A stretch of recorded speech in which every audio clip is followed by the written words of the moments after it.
Hello, and welcome to this edition of MBC News. From clothing to hairstyles, people are always finding a new way to make their mark. But for some students, they've taken one step further in permanently making their experiences last forever. Reporter Lauren Banks has the story. Many students here at MHS have different ways of expressing themselves. A few students choose to do this through tattoos. Though the ink on their skin may last forever, so will the impact. Seniors Hannah and Grace Combs admit the powerful meaning behind their tattoos.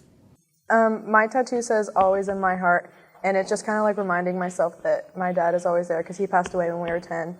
So yeah, it says always in my heart. That's why I have it. The meaning behind my tattoo, I was looking through scrapbooks.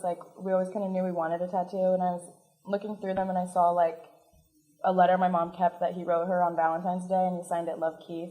So I got love written in the exact same handwriting. To get a tattoo, you must be over the age of 18. Matt Deskin's parents gave him permission to get his tattoo. Even though he hasn't reached his 18th birthday, he loves his tattoo and is confident he won't regret his decision. The way I looked at it is, I don't really care about what people think now. So when I'm 80 years old, I'm definitely not going to care about what people think. And something that, baseball and God are two things that are always going to be a big part of my life. Even though I'm not going to play baseball forever, it will have been part of my life for the majority of it. And then, I'll still always love baseball no matter what. Tattoos used to be taboo, and in some circles, they're stereotyping. Tattoos used to be prominently displayed in the athletic and entertainment industry, but more and more tattoos are becoming popular and accepted. Getting a tattoo is a huge decision to make, but for Hannah, Grace, and Matt, it's a decision they're happy they made. I'm Lauren Banks, MBC News. Even if it's unintentional, words can hurt. This is why a new club has been formed to bring the ignorance to an end. Reporter Kaylee Connors has the story. There are many clubs at Mason High School. One of the newest additions is the Social Justice Club. The students that congregate in room A108 are putting together a safe place to discuss new ideas and perspectives. According to the leader of this club, Danielle Summershoe, the topics discussed will open the eyes of people to important issues that affect their world. We all went to a conference in Louisville, Kentucky last year with Miss Flamer took us, and then it's where I got the shirt that got privilege. It was about white privilege and the rights that certain people of certain races and genders have that others don't. And I think it was something that opened our eyes a lot and made us think wow, we have all these privileges and we have all these things that we didn't even fully comprehend that we had. And so I think we wanted to give people that comprehension and enlighten people and educate people on stuff where it's that's not an issue I know really well. Well, here, I have a platform for you to learn about that in an environment that's safe and that you're not going to feel judged or feel oh my goodness, I'm about to say the wrong thing, I probably shouldn't even speak. We just want to create a really positive environment where people can come and learn about issues and topics and things that they didn't know about and form an opinion. The club is excited to touch on a social aspect of life that many people don't realize is a problem. A lot of what we're going to talk about is something called microaggressions. It's things that we say that we don't know are wrong. Oh, that's so gay. Or oh, you don't look like a lesbian. Things that you say that are digs at people. Oh, you're really pretty for a black girl. Stuff like that where you don't know it's wrong. And so people say it. You hear it in the hallway every single day. And I think one of our main goals that we know we're going to address is the things that we say that we really shouldn't be saying. The Social Justice Club promotes a safe and welcoming environment for students to share their ideas and events happening in the real world. Although this club is new to the ever-growing list of clubs at MHS, the students and leaders believe that it's a truly beneficial experience. I'm Kaylee Connors, MBC News. Going out to eat can be an after-school ritual, but very few students go to the same restaurant almost every single day. Reporter Ellie Harpin has the story. Everyone has their favorite place that they love spending time at. For most people, it's at the beach or in the mountains. But for one student at MHS, her favorite place is her local chicken joint, Silver Spring House. Eating at home is rare for junior Christy Hennessy, as she is a well-known face at the popular restaurant. I've been coming my whole life, ever since I was born. But recently the addiction has started, probably about a year ago. It really kicked up to twice a day. When I come here, I just have a good time with friends. I people watch all over. There are some crazy customers here, let me tell you. I just sit here, have a good time. I mean, what's better than a Diet Coke with the windows open? Nothing. Despite her frequent visits, Hennessy never fails to balance out her schoolwork, her friends, and her love for the restaurant. I mean, we can do anything here. You can just sit here for hours. You never get bored. You just get a steady flow of Diet Cokes. I mean, there's nothing better. You can do homework here. I bring my homework here all the time. I just get a table, sit down, whip out the laptop, and bam, you got it all done. You think it would be hard to work? No. Whether it's to do her homework or people watch, Hennessy's always looking for an excuse to make an appearance at her second home. I'm Ellie Harpin, MBC News.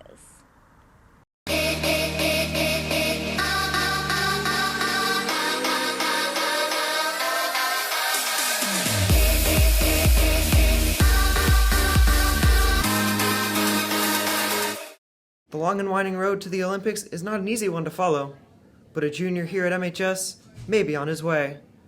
Reporter Lily Vardanian has the story of a dedicated student with big aspirations. Archery has been in the eye of pop culture ever since the release of the thrilling series Hunger Games. But what people don't know is that this is a sport that takes years of training and dedication to master. Junior Ian Coombs says that archery has been a part of his life since he was just 2 years old, and he has developed not only a talent, but also a love for this sport. I developed a passion for it at about age 7-ish, and it just sort of took off from there. I shot my first nationals when I was 8. I placed, I think, 4th out of like 100 kids or something like that. And I placed first in nationals back when I was 12. And I was shooting against like 300 kids. Coombs' coach, Daryl Pace, has been with him from the beginning and believes that Coombs has what it takes to follow his steps of participating in the Olympics. Yes, Ian actually has a advantage on me. I started when I was 13 years old in this same club back in 1970. I progressed through it, went on the National Olympic, won 2 world championships, 2 Olympic golds, 76, 84, won silver in teen, and broke all the Olympic records twice.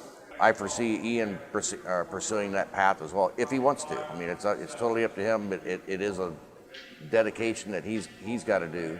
Coombs plans to take this hobby through high school and maybe even beyond that because he enjoys the spirit of his supportive teammates.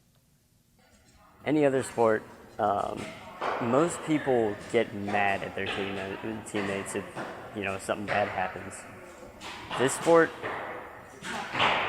we just say, that's all right, you got next tournament, keep shooting. While most athletes at Mason rely on the hype from the black hole to get through their games or tournaments, Coombs relies solely on his intrinsic motivation to excel in his unique sport. I'm Lily Vardanian, NBC Sports. With growing popularity, ultimate frisbee has become a well-known sport in our community. Reporter Haley Dardis has the story of competitive students who have a good time. When we think about frisbee, we imagine tossing a disc on the beach or in the park, laughing and having a good time with friends.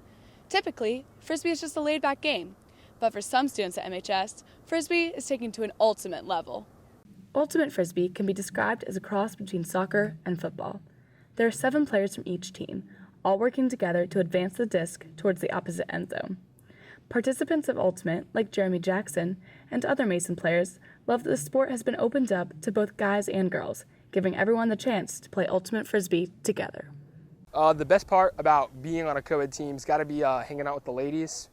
When I hit the field during games and I catch the disc, their jaws drop. I mean, they're screaming my name. They're all coming over to me.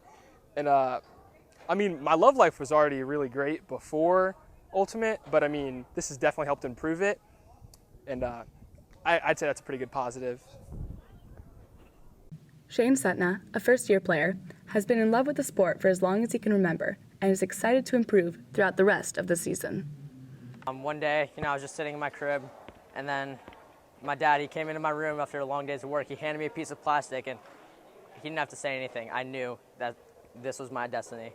What I like about Ultimate Frisbee is the feeling of plastic while tens of fans are screaming in the stands, and you catch it in the end zone. It's surreal. I don't know how else to describe it. It's an amazing sport. I think it should be in the Olympics, but I just love, like I said, the feeling of catching a disc and knowing you brought one home for Comet Country.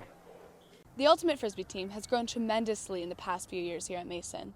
In its success, it has showed everyone that even a laid-back activity can turn into a new and exciting sport with a competitive twist. I'm Haley Dardis, MBC Sports. With the arrival of spring, track and field is in full swing, and one athlete already has her name in the record books. Reporter Rachel Barnett has the story. Numerous talented athletes roam the halls of MHS. One of them being junior Nicole Bagby, as she recently outdid herself in breaking the school and city record in the sport that she does best.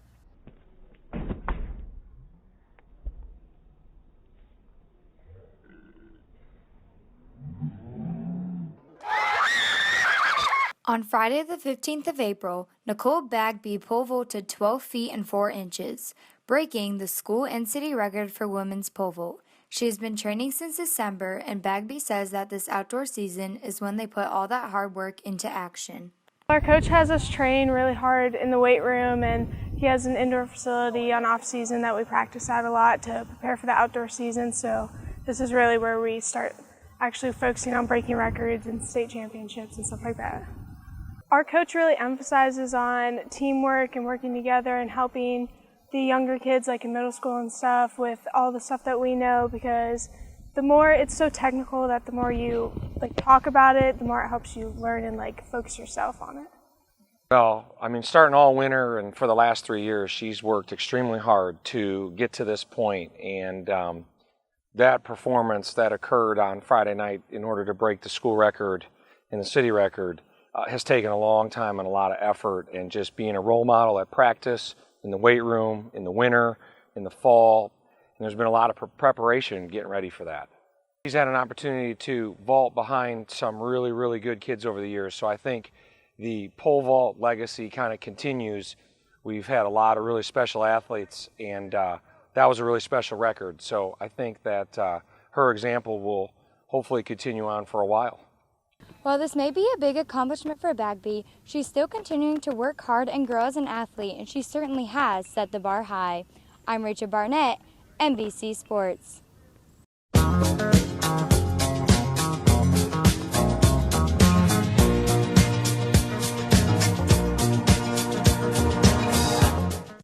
Growing up, we all have that person we aspired to be. For me, I always wanted to be Wendy Peppercorn. Reporter Lauren Lisco takes on the halls to see who you've dreamt of being. With the stress of AP tests and finals right around the corner, sometimes it's good to binge watch our favorite characters on Netflix. So we asked you kids in the hall, if you could be any character from a TV show or movie, who would you be? In 3, 2, 1. I would be Dr. Phil. Probably Phil from Modern Family, kind of like a dad. Definitely Olivia Pope. Marshall from How I Met Your Mother. I would be SpongeBob. I'd be Barney Simpson because I am so legend. I can picture myself as being Robbie Rotten from Lazy Town. Mr. Miyagi from Karate Kid. I'd be Peter Griffin because of our physical features. Hello Kitty. Wait for it. I'd be a meme. I don't know what the question was, but I'd be a meme.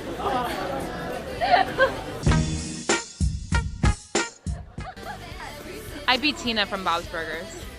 Rambo. A character of a movie character, I would obviously be Captain America because, he's just awesome. I'm sorry, Iron Man, you suck. Ferris Bueller, so I wouldn't have to come to school. Sheldon Cooper. Bazinga. Derry. Sadness from Inside Out. Whether you relate to Marshall from How I Met Your Mother or Ferris Bueller on his day off, we all have a character that we can identify with. I'm Lauren Lisco, MBC News. Thank you for joining us on this edition of MBC News. As always, we're committed to bringing you the news of students making the news. For everyone in front of and behind the camera, I'm Maddie Clark. Welcome to my house, baby, take control now. We can't even slow down.